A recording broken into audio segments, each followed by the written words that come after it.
दोस्तों, आज के वीडियो में मैं आपको बताऊंगा कि फ्लावरिंग सीजन खत्म होने के बाद एमरिलिस लिली की देखभाल किस तरह से करें, जिससे इसके बल्ब्स का मल्टीप्लिकेशन होने के साथ उनका अच्छी तरह से विकास भी हो और अगले साल फिर से फ्लावरिंग की गारंटी भी मिल जाए। दरअसल, एमरिलिस लिली के फूलों की खूबसूरती कुछ ऐसी होती है कि यह एक साधारण गार्डन को भी एक राजसी लुक दे देती है। इसके रंग इतने गहरे और मखमली होते हैं कि नजरें इसके ऊपर जाकर ठहर सी जाती हैं। एक छोटे से प्याज की तरह दिखने वाले बल्ब से इतने विशाल और सुंदर फूलों का निकलना किसी चमत्कार से कम नहीं होता। जब बसंत में इसके बल्ब से पहली कोपल निकलती है और देखते ही देखते एक विशाल फूल में बदल जाती है, तो वह दृश्य किसी भी प्रकृति प्रेमी के लिए अद्भुत सुकून देने वाला क्षण होता है। इसी पल के लिए हम प्रकृति प्रेमी लोग साल भर का इंतजार करते हैं, लेकिन एमरिलिस लिली में फूल खत्म हो चुकने के बाद अक्सर हम लोग पौधों को नजरअंदाज कर देते हैं, जबकि अगले साल के लिए यही अपेक्षा रहती है कि फिर से भर भर कर फूल आएं। हमें समझना चाहिए कि फ्लावरिंग के बाद पौधे को फिर से ऊर्जा जमा करने की जरूरत होती है, ताकि उसका उपयोग वह अगली फ्लावरिंग के लिए कर सके। तो आइए अब बात करते हैं कि एमरिलिस में फ्लावरिंग खत्म होने के बाद हमें क्या-क्या करना चाहिए। सबसे पहली चीज है डेड हेडिंग एंड कटिंग। जैसे ही आप यह देखें कि एमरिलिस लिली के डंठल के ऊपरी भाग में कलियां आने की अब कोई गुंजाइश नहीं है और खिले हुए फूल मुरझा चुके हैं, तब ऐसे फूलों और डंठलों को काटकर हटा देना चाहिए। इन डंठलों को नीचे से काटने पर अक्सर पानी निकलता है, जो असल में खिले हुए फूलों को लंबे समय तक तरोताजा बनाए रखने में मदद करता है। एक बार जब सारी कलियां खिल जाती हैं, तब इन डंठलों से दोबारा फूल नहीं निकलते, इसलिए उन्हें काटकर हटा देना जरूरी होता है। फूलों की डेड हेडिंग और डंठलों की कटिंग करने के बाद अगर कोई सूखी या पीली पत्तियां भी आपको दिखाई दें, तो उसे काटकर हटा देना चाहिए। लेकिन हरी पत्तियों को आप कभी ना काटें, क्योंकि यह फोटोसिंथेसिस के जरिए बल्ब को पोषण देती हैं। दूसरी चीज है कि पानी देने के तरीके। दोस्तों, जब तक फूल खिल रहे थे, तब तक पौधों को रेगुलर वाटरिंग की जरूरत थी, ताकि फूल लंबे समय तक पूरी ऊर्जा के साथ तरोताजा बने रहें। लेकिन फ्लावरिंग खत्म होने के बाद पौधों को अपेक्षाकृत कम पानी की जरूरत होती है। अब इन पौधों को पानी तभी देना चाहिए जब मिट्टी की ऊपरी परत लगभग 2 इंच की गहराई तक पूरी तरह सूख जाए। इस समय अधिक पानी देने से बल्ब सड़ सकते हैं। तीसरी चीज है खाद और पोषण। दोस्तों, फ्लावरिंग खत्म होने के बाद ही वह समय शुरू होता है जब बल्ब ऊर्जा का भंडारण करते हैं, अपनी साइज और ताकत को बढ़ाने के साथ नए बल्ब्स को प्रोड्यूस भी करते हैं। इसीलिए इस पीरियड में फास्फोरस और पोटेशियम की अधिकता वाला फर्टिलाइजर हर महीने थोड़ी मात्रा में सॉइल की ऊपरी परत में ऐड करते रहना चाहिए। इसके लिए वर्मी कंपोस्ट और नीम की खली के साथ बोन मील या पीएसबी फर्टिलाइजर का इस्तेमाल किया जा सकता है। हालांकि रेनी सीजन में बोन मील का इस्तेमाल ना करें तो अच्छा है। वैसे भी बोन मील का इस्तेमाल साल भर में 1 या 2 बार भी कर लें तो सफिशिएंट होगा। इसके अलावा एनपीके 05234 का स्प्रे पत्तों के ऊपर महीने में 1 बार करने से एमरिलिस के बल्ब्स ताकतवर बनेंगे और अगले फ्लावरिंग सीजन में जमकर फ्लावरिंग होगी। चौथी चीज है धूप और स्थान। जितनी ज्यादा धूप इन पत्तियों को मिलेगी, बल्ब्स उतने ही मोटे और स्वस्थ होंगे, जिससे अगले सीजन में फ्लावर्स की क्वालिटी और क्वांटिटी दोनों ही इंप्रूव होंगी। पांचवी चीज यह देखना है कि बल्ब्स को गमले से कब निकालें।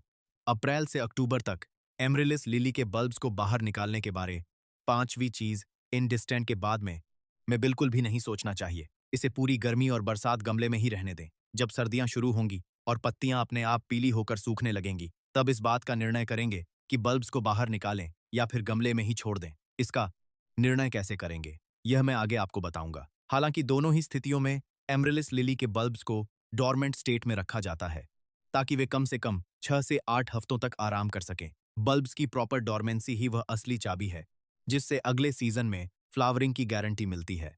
छठा जो पॉइंट है वह है कि बल्ब्स को हर साल बाहर निकालने की जरूरत नहीं है। दोस्तों, एमरिलिस लिली को डोरमेंसी या आराम की जरूरत होती है, कम से कम 6 से 8 हफ्तों तक का। इसके लिए पहला तरीका यह है कि जाड़े की आहट मिलते ही बल्ब्स को गमले से बाहर निकालकर किसी अंधेरी जगह पर रख दिया जाए और जब बसंत का आगमन हो, तब उसे फिर से नई मिट्टी में रिपोर्ट किया जाए। इस तरीके को मैंने अपने पहले के वीडियोस में अच्छी तरह से बताया है। आपने अगर नहीं देखा है तो उसका लिंक आपको डिस्क्रिप्शन बॉक्स में भी मिल जाएगा। Answer link. बल्ब्स को डोरमेंट रखने का दूसरा तरीका थोड़ा अलग है। इस तरीके का इस्तेमाल तब होता है जब बल्ब्स के लिए अभी भी गमले में पर्याप्त जगह मौजूद हो और जड़ें बाहर ना निकल रही हों। यानी जब तक बल्ब्स को ग्रो करने के लिए गमले में जगह मौजूद है, हमें उन्हें बाहर निकालने के बारे में नहीं सोचना चाहिए। ऐसे में बल्ब्स को विंटर में डॉर्मेंट रखने के लिए करना यह चाहिए बाहर कि उन्हें पानी और फर्टिलाइजर की सप्लाई पूरी तरह बंद कर देनी चाहिए और गमले को किसी छायादार जगह में रखना चाहिए। इससे पौधे के पत्ते खुद ब खुद पीले पड़ने लगेंगे। जब पत्ते पीले पड़ने लगें तब आप उन्हें काट कर हटा भी सकते हैं। ऐसा करने से एमरिलिस के बल्ब्स पूरा समय में चले जाते हैं। फरवरी के मध्य से पुनः हम बल्ब्स को हल्का पानी देकर जब सनलाइट में रखते हैं तब इनकी नींद खुलती है और फ्लावर स्टॉक निकलना शुरू हो जाते हैं। अब फूलों का रंग गहरा करने का नुस्खा। अगर आप चाहते हैं कि आपके लिली के रंग बिल्कुल चटक और गहरे आएं, तो जब कली बनने लगे तब पानी में आधा चम्मच मिलाकर महीने में एक बार दें। मैग्नीशियम फूलों के रंग को उभारने में बेहद काम करता है। कलियों के न खिलने की समस्या कई बार दोस्त शिकायत करते हैं कि कलियां तो आईं पर खिली नहीं और सूख कर गिर गईं। इसे ब्लास्टर्स कहते हैं। ऐसा तब होता है जब अचानक तापमान बहुत ठंडा हो जाए या मिट्टी में नमी बहुत कम हो जाए। आपको कलियां की अचानक ही कलियां तो आईं पर खिली पर अगर मार्च अप्रैल में गर्मी नहीं रही है तो पौधे के पास पानी का एक कटोरा रखें ताकि आसपास नमी बनी रहे। इससे कलियां अच्छी तरह खिलेंगी। एमरिलिस लिली केवल एक पौधा नहीं बल्कि एक भगवान के धैर्य और समर्पण का प्रतीक है। इसके प्याज जैसे दिखने वाले साधारण बल्ब के भीतर छिपी जीवंतता तब निखर कर आती है जब बसंत की शुरुआत में इसमें राजसी और मखमली फूल खिलते हैं। इसकी असली परीक्षा फूल सूखने के बाद शुरू होती है, जिसे अक्सर लोग नजरअंदाज कर देते हैं।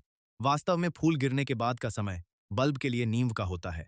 आपके लिए सही खाद, उचित धूप और नियंत्रित पानी के माध्यम से जब हम इसकी पत्तियों को हरा भरा रखते हैं तो ये प्रकाश संश्लेषण के जरिए बल्ब को वह ऊर्जा प्रदान करती हैं जो अगले साल की शानदार फ्लावरिंग के लिए जरूरी होती है। यह एक दर्शनीय चक्र है जहां आपको थोड़ा सा अतिरिक्त ध्यान और सही समय पर दी गई डॉर्मेंसी विश्राम काल एक साधारण से दिखने वाले बल्ब को दोबारा फूलों के चमत्कार में बदल देती है। तो यह केयर टिप्स अगर आप फॉलो करते हैं, लेकियर अगर आप फॉलो करते हैं, तो इस बात की पूरी गारंटी है कि आपके भी एमरिलिस लिली के बल्ब्स में भरपूर फ्लावरिंग होगी ही होगी। वीडियो अगर पसंद आया हो तो कृपया लाइक बटन दबाकर चैनल को सब्सक्राइब करें और इस वीडियो का आनंद लें। अपने प्रश्न या अनुभव को आप कमेंट के माध्यम से शेयर कर सकते हैं। ऐसे ही प्रकृति से जुड़े रहें और स्वस्थ रहें। वीडियो देखने के लिए दिल से आपका धन्यवाद। लाइक जरूर करें।